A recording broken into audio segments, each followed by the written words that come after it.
Next speaker I first met on Eurostar many years ago, and then our roads has been crossed several times during these years. She decided 2018 to bring her family and actually move and work from Canada. But now we are glad that she's back in Sweden, so she can have this presentation today. And I guess she will show you in her presentation how powerful data can be when you need to communicate risk and deviations found during the test work, I would say. So I will hand over to Linda. Welcome, Linda. Thank you. Thank you.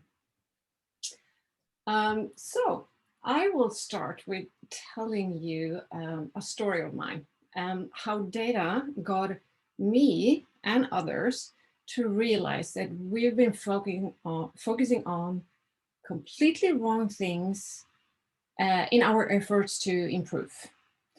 As so many other companies, we were struggling with tons of fixes that just had to be fixed before the release. And we spent several weeks to get to release ready. And everyone blamed the late delivered features for introducing these severe issues. And we did that for quite some time. And then at one point, I started to questioning our beliefs. I challenged our assumptions about those late deliveries. Did we really know that was the case? Or was this purely based on gut feeling and maybe we were biased? So I gathered data for all of these fixes and that we did on the release branch. And you know what?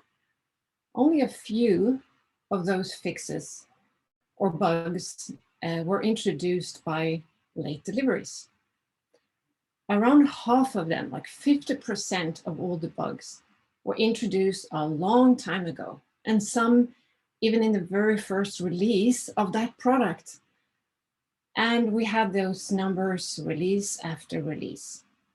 So spending time on preventing late deliveries didn't take us closer to our goal at all, because that was not the issue, at least not for the fixes on the release branch. And this analysis that we did really opened our eyes for the broader context. And we could now see other types of actions that could actually lead us closer to our goal. So this little piece of data helped us a lot. And by being data literate, you have the skills to work with data in a very powerful way. You can provide information about your test execution, your risks, your gaps, or product quality, or whatever you want, that will make a difference. You will be understood and your message will be valued. So data can be the most powerful tool we have. But what is data literacy? So data literacy is the ability to read, understand, create, and communicate data as information.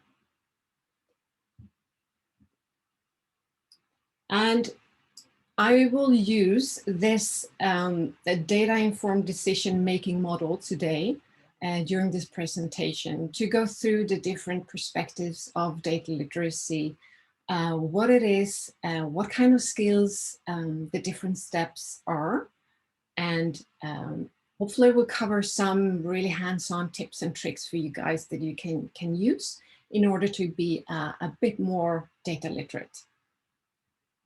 And the different steps, it's 6 different steps. It's ask, acquire, analyze, apply, announce, and assess. And the first step that we will look into is ask. And this step is about finding your question. So what is it that you want to have answers to? It's very common that we measure or monitor whatever we can because we have the data, instead of starting with the question about what it is and why it's important for us. And I just expect that many of you guys would say like, yeah, what is our quality? That is our most important question. And it is a super important question, but it's also super hard to answer. Like, but what is quality? So we need to really work with the question. You need to specify, okay, what is quality for you? There could be many different things. I just added, examples here. Quality for us could be how happy our customers are. So what is driving our customers to be happy then? Well, that we have the right capabilities or functionalities in our product. Maybe that we're fixing their bugs that they find really fast. That is quality for our customers. That is what making them happy. And therefore that is quality for us. This is a very simplified picture of the question. What I want to say here is that dig deep into this, sort out all the questions, don't limit to your internal questions, take it broad, find the questions that is important and of value that you want to find an answer to. So in this example, or this presentation, I picked the customer reported bugs fixed fast. That is the business question that we want to work with. But in data literacy, it's not enough with having a good business question. You need to transform that business question into an analytic question, something that you can analyze with data. And in order to do that, you need to specify more. You need to specify what qualifies success. Are we looking into a specific period of time, or what is it? So you need to transform this into something you can analyze with data. So I made a try here as an analytic question about fixing customer reported bugs fast. And this is maybe more as a goal. So we want, in average, we want our bugs to be closed within 14 days. And we want to look at like 6 months back to see if we manage to have that average of 14 days. So all good. We have now a question that we can work with. The next step then is to gather the data. And when we gather the data, we need to make sure that we have a good source of our data. The data is correct, it's valid, we can trust the source. We know that the data is always available to us. We know it's in a format that we can use. And when we have that, we also need to build a data model that we can use in order to answer many different questions. And this is something that usually takes quite a lot of time. So don't rush through this step because it will hit you later on. So make sure that you have a good data model that you can work with. Then we also need to clean the data and transform the data into something that we can use and is more reliable. As in this example, here we have a bunch of bugs on all reported or assigned to team 1.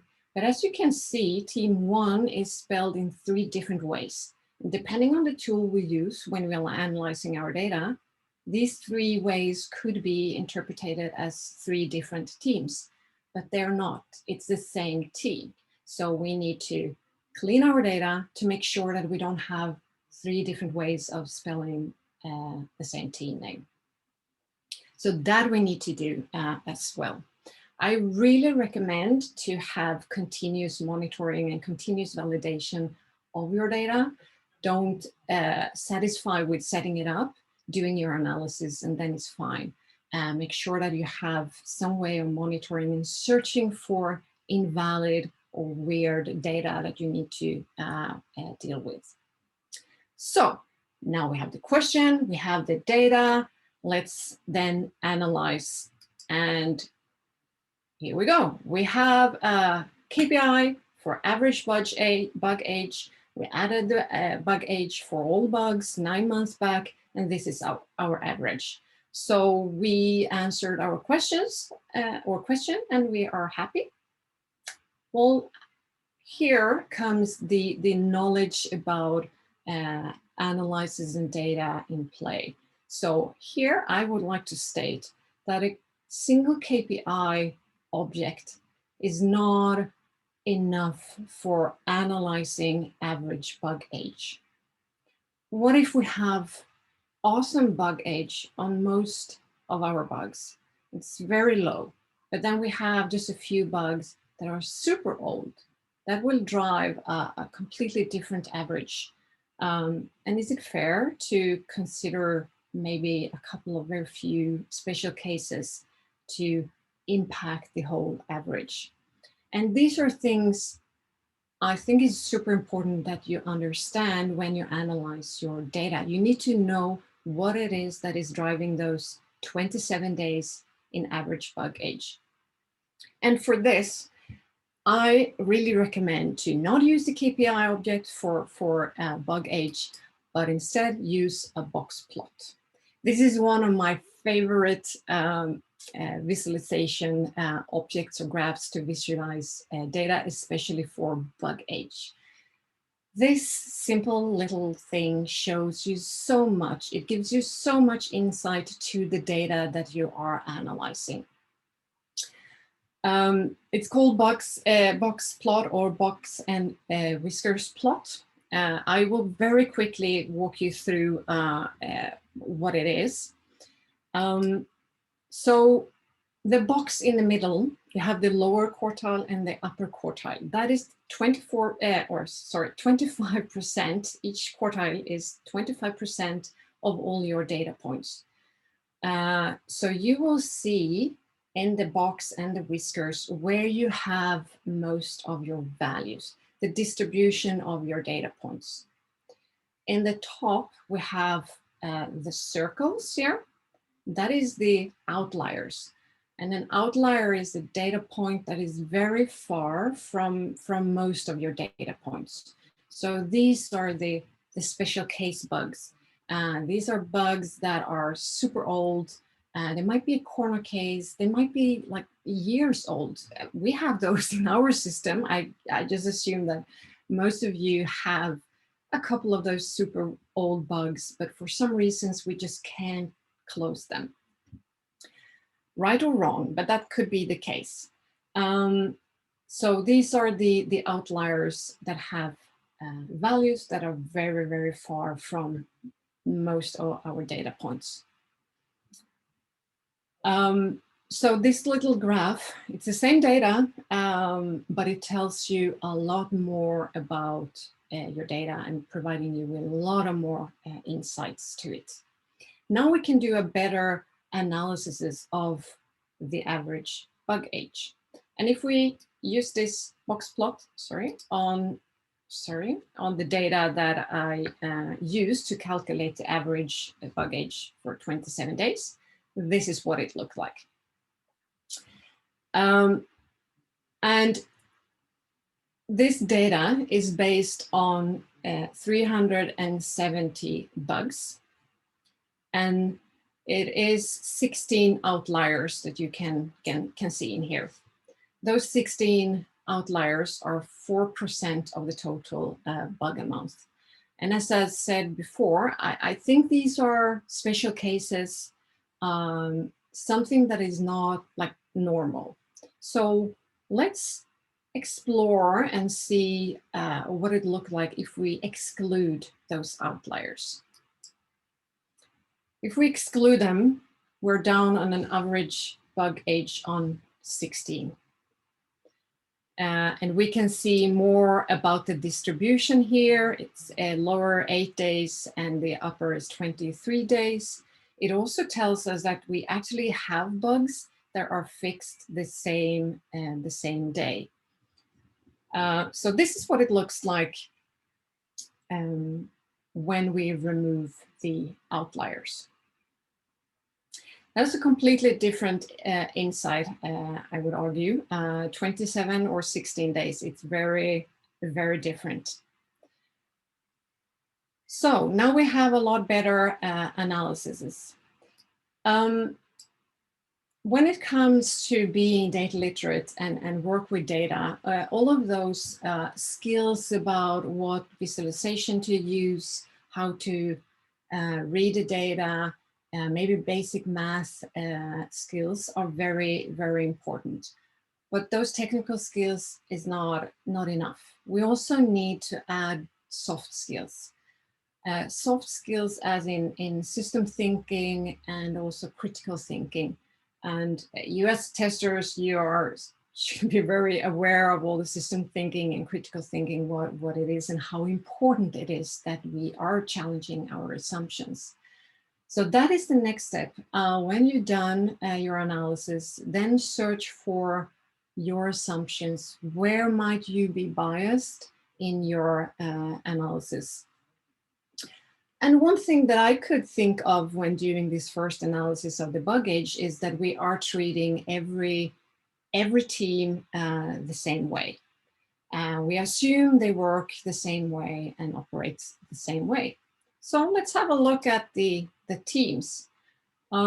This graph here shows the average bug age sprint over sprint. So you can see teams trend, and it goes up and down as it's expected. But this one, team 2, it looks a bit weird, doesn't it? If we look at only team 2, I really think this looks weird. Why is the trend just going up, up, up and very steady? It looks weird. So let's investigate that. And it turns out that team 2 doesn't exist anymore. The functionality that team 2 worked on is not in the product anymore. It's deprecated. But for some reason, we forgot to just close the bugs and clean up in our bug handling tool. So they're still there and counted if we just grab, give me all the bugs and these bugs will be counted, which is not correct, I would state.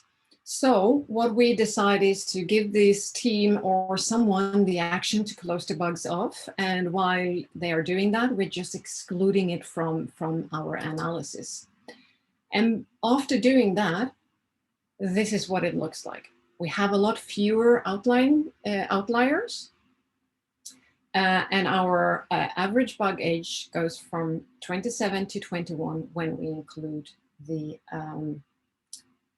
when we include the outliers. If we then remove the outliers, we can see that the average bug age goes down to 15. The distribution, it's not a huge difference, but then we know that the biggest difference is the number of outliers. So let's have a more look at the different teams and are they working the same way. So here in this graph, we have one box plot per team. And we can see that it's 2 teams who have outliers, team 1 and team 5. Then we can identify a clear action that we want teams to take here. So team 1 and team 5, can you please close your outliers? Or if you can't close them, can you come back with us with a context of why you can't? And then when we get that feedback back, it's important that we use our active listening to really understand why they can't be closed, because in there might be new knowledge for us. So we can learn more about how we're working with bugs in order to do an even better analysis next time we do it. If we look at the distribution, so here we excluded the outliers again, looking at the distribution, at least I see 2 teams that have a bit strange distribution. It's team 5 and team 8, where team 5 have a very, very broad distribution, and team 8 have a very high, or the distribution is very high on the scale. And even the lowest age is not even under our target of 14 days. So here I could either continue the analysis to figure out why it looks like this, but we don't have time to do that on this presentation. So instead we decide to have the action of going to these 2 teams and ask them to do continue the analyses and or do a retrospect of their ways of working to see if they can get a lower more narrow distribution and lower their average to be more on target. So we have some pretty clear actions identified after our analyses and after questioning our assumptions. So now it's time to announce what we found in our analyses. And here it's also important to first identify who is your audience. Is your audience well understood with the data, with the work that you are analyzing? Are they data literate, or who are they? You also need to decide on what is your message. What is it that you want these audience to pick up or act on? Then you craft your story. Here there are tons of science that you can use in order to craft a good story. It's about what colors to use or not use, what visualizations are good to use. Should I use labels on all bars, or should I highlight the things where I want the audience to pay their attention to? What does our eyes draw its attention to? There are tons of things that you can work with in order to craft your story. And the last step is to tell your story. And same here, there are tons of best practices and science about how to tell a story in a way that is inspiring and motivating. It's all about how you talk, how you use your voice and your body language and a lot of those things. So, who is our audience? Well, let's say it's a bunch of dev managers. They are semi data literate. They know some basics, but maybe they're not advanced. They have a lot on their plate. They don't want to have a lot of extra work. They want to just be given action of things that they can act on in order to improve or get the work done. And our message, we had identified 2 different actions. One, we had 2 teams that we wanted to ask to close off their outliers. And the other task or action was to ask 2 teams to do a retrospect of their ways of working or continue the analysis of their data. And then when we craft the story, the first thing I would do with this audience and these actions is to not show or use a box plot. I love box plots. They're awesome, but I know it's not a lot of people that know how to read them. So maybe I shouldn't use them in my story, because I will lose my message because people will sit and try to understand what I show them. So instead, I would probably go with a more simple or more simplified visualization. Maybe just a simple distribution plot where every circle here is one data point or one bug. Here, you can easily see the outliers, and that is what I wanted to highlight. Like, we have outliers. We have a few outliers, but they're very far from all the others. And I think this chart here shows that enough. I'll also use a circle to, really make sure that they understand that I'm talking about these circles over here. In order for the dev managers to have an easy way to act, I would also probably just add a table with, okay, what bugs are we talking about, which teams, and what bugs. So it's easy for them to just go and have a look at them. So these are things that I would probably do to adjust the story that I'm crafting. The last step in the model is assess. So assess is about going back to your data, going back to your analysis, do continuous monitoring of those measurements and KPIs, whether to see if your actions made any change or if you have any improvements. One thing that I want to highlight here that is actually not a part of this model, but if no one do anything different or doesn't fulfill the actions, there will most likely not be a change. You will not reach your goals or you will not improve your numbers if you don't do anything.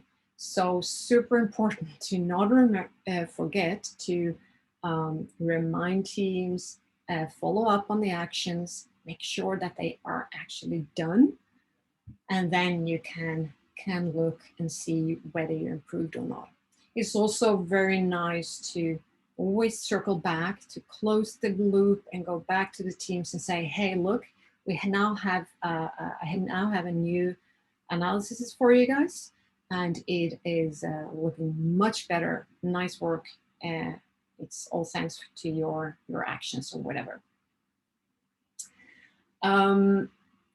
So that is really, really important to make sure that you don't miss to do the actions. That was the full circle, and it is a circle. So you will go around, you will jump, you will do iterations, you may go back and forth with acquire analysis and apply, and then back to acquire because you realized that you didn't have the data.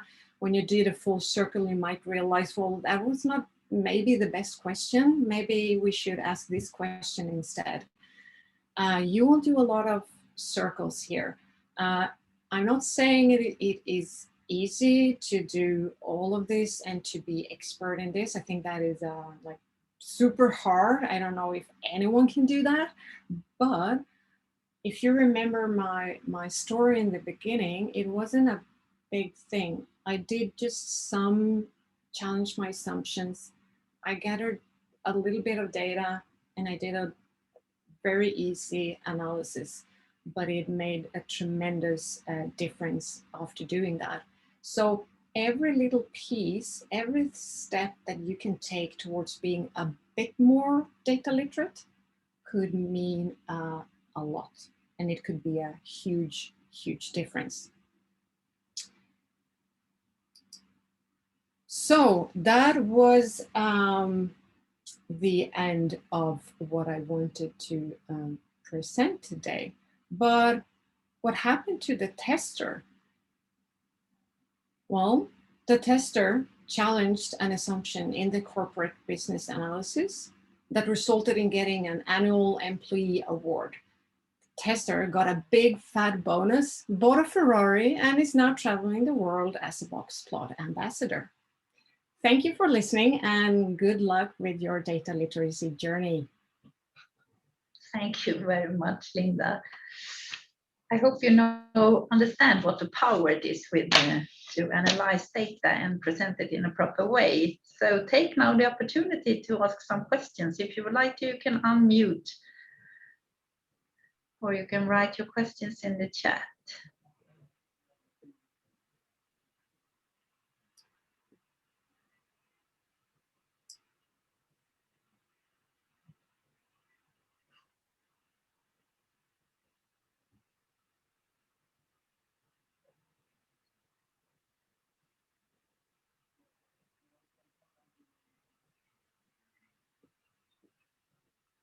So maybe some of you will bring this home and try to do something similar at home with this kind of model.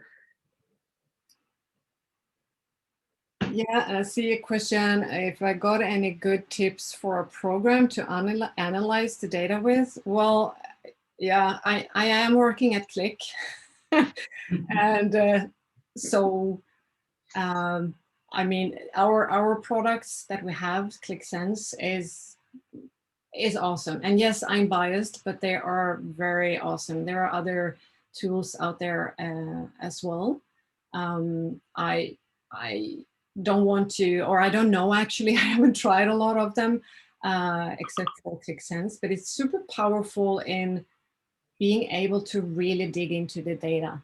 What I think is a big difference from many tools where you have a built-in analysis, maybe you have dashboards or whatever, they're usually very static. So either, for example, in the box plot, you have the outliers and they're there. With our tools, you can easily, okay, I will just remove it and I will choose these teams or only those teams, and you can play around and it's much easier to get insight, which I think is crucial to do really good analysis, that you need to investigate. You cannot only look from one perspective. You need to look at many, many, many perspectives. Mm. So, and there are other tools out there outside ClickSense.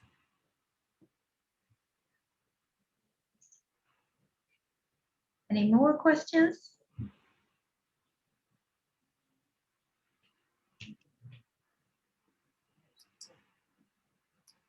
Okay, but if anyone has any question after this presentation, Linda, I hope it's okay if they contact you. Absolutely, absolutely. Okay. Thanks a lot then, Linda, and it was nice to hear about this. Let's take a couple of minutes leg stretcher here. So I think we'll start again 20 minutes past 2.